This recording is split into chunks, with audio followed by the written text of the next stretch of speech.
Nut baits. Subukan ulit natin.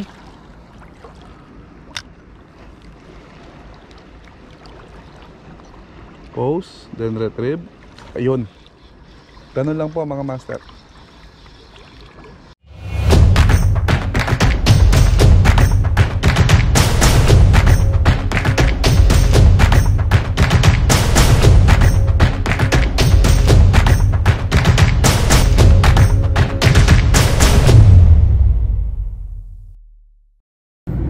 Good morning po mga master. Angler Mike, Angler Jericho po. Ngayon po magpipishing tutorial po tayo. Gagamit po tayo ng lure, yung sinking lure, yung top water lures. Tapos po i-guide po namin kayo kung paano po ba yung pag-open ng reel. Tapos po yung distansya po ng main line to leader, na ano po ba yung tamang space para maganda po yung tapon, spot pong lumabas yung line. Marami po kasing technique sa retrieval ng lure, pero yung ipapakita ko lang po sa inyo kung saan po ako talaga nakakahuli. I-shortcut natin. Wala nang basic na sasabihin na ganito yung gawin mo. Kung ano po talaga yung actual na ginagamit kong retrieval sa lure na nakakahuli ko, yun po yung isi-share ko. So update po namin kayo mga master kung ano yung mahuli natin ngayong araw na to. Rock fishing po tayo. Ingat po kayo sa Pilipinas. God bless po. Angler Mike, Angler Jericho po. Eto na po, nandito na po tayo sa spot. Ito po yung gagamitin nating lure. Sa Pulse po siya, Alexandra, 6 grams. Tapos po yung reel natin, Daiwa Preamps 1000. Pero yung spool natin, binili natin sa online, 2000 size. Tapos yung rod na gagamitin natin, Daiwa Inpit Rockfish from Blue Waters. Tapos po 2 to 10 grams to. Subukan natin ilagay.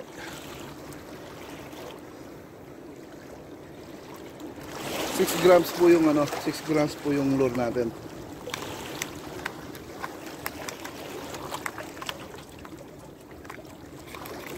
Subukan po natin ilagay mga master. Nalagay na natin yung snap, 6 grams. Mga master, kapag po nag-i-start kayo, yung pong tinatawag nilang line roller, nakadiretso po sa sa bat. Tapos po ganito lang po ang hawak, open bail, ganun po. Tapos always check the drag bago ka mag-cast. Tapos yung sa connection naman po,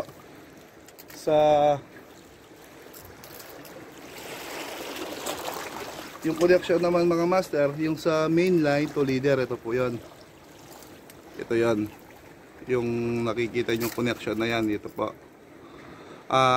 Nagbibigay po ako ng distansya, ganito lang, para po hindi siya sumasagabal sa pagtapon natin. Subukan na po natin, tara na po, i-close up po natin kung paano ako mag-retrieve. Start na po tayo. Open yung trail lure sa bat po. Pagbukas, tinitignan nyo rin po, ginagalaw nyo ng ganito kung meron nakasagabal doon. So wala po. So open, tingin sa likod, then cast. Pag cast nyo po, nakita nyo bumaba siya, retrieve, then pose, then yung rod nyo po nakatutok sa dagat, pababa, tapos tinitwitch nyo lang konti yung rod. Dagdag po siya ng momentum sa sa lure nyo, para magmukha siyang papatay na isda talaga. Cast, close the bail, tapos po retrieve, pose, then retrieve, then pose, then retrieve. Ganun lang po yun, kagat na mga master.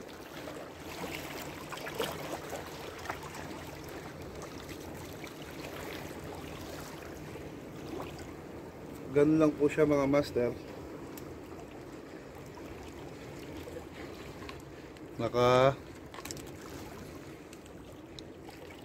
Isa na po tayo. Ayan.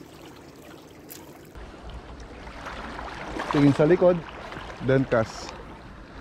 Tapos po, pag nakita nyo na drop, start nya po ng retrieve, mabagal muna, then pause, then bilisan ng konti, then pause, mabagal, pause, tapos sinasabay nyo na ng pag twitch para talagang ano siya, kapani-paniwalang papatay na baits.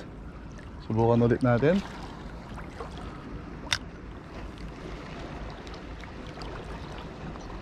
Pause, then retrieve. Ayun, ganun lang po mga master.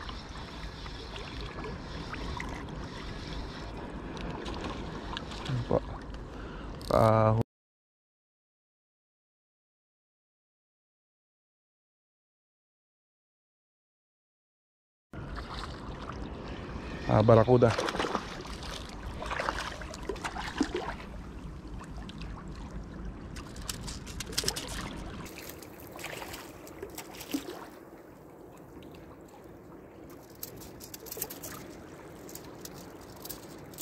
Pa-open na.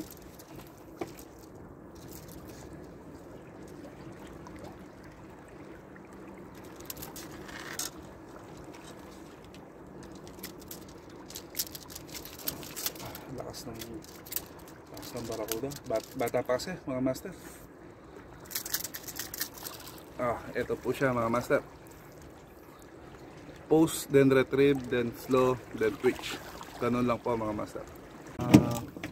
Kinagatan po tayo kanina ng barakuda. Nalan naman po natin. Check nyo po yung leader nyan kung may gas-gas. So wala naman po siyang gas-gas. Ulitin po lang po natin yung ginawa natin kanina. Yung pong pag ganong pag-retrieve ko mga master, madami po kasing klase ng retrieval. Ako, nagpo-focus na lang ako kung saan ako malimit na nakakahuli. Ulitin po natin mga master. Pagbaba po ng pagbaba po ng lure, retrieve. Yan. Then pause, then retrieve. Then pause, then retrieve. Mabagal lang po, then bilisan. Sabay twitch po ng rod nyo. Kung saan po kayo kalimitang nakakahuli, doon na lang po kayo mga master. Ito po, i-release lang po natin, medyo maliit. Saan po kayo kalimitang nakakahuli, doon lang po kayo mag-focus. Yung pong retrieval technique ko, advisable po siya sa mga breakwater, mga may bato. Pwede mo rin nyo po siyang gamitin sa beach. Ang gagawin nyo po, yung pong rod nyo, huwag nyo pong i-pointed sa tubig. Bali, nasa gitna lang siya. Ganyan po siya. Huwag nyo i-ano sa tubig. Line roller, sentro sa bat, open. Tingin sa likod, pagkas, close, retrieve, biglang pause, tapos retrieve, then pause. Kasama na yung pag-twitch ng rod nyo. Pitik-pitikin nyo mga master para magmukha talaga siyang deadbait. Pause, then retrieve, then pause.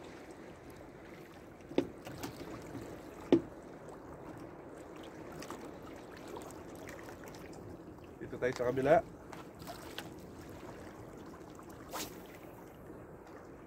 Close the vein mga master. Then retrieve.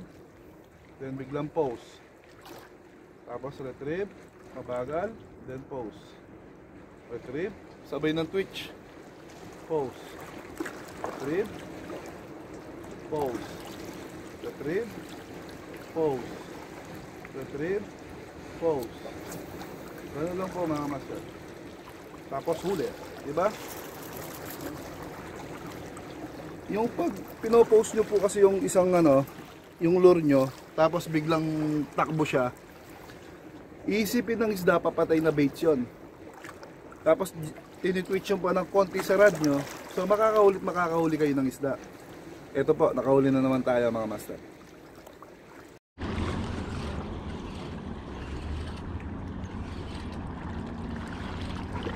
Sa susunod naman po mga master, aralan po naman po natin yung pagjijigging.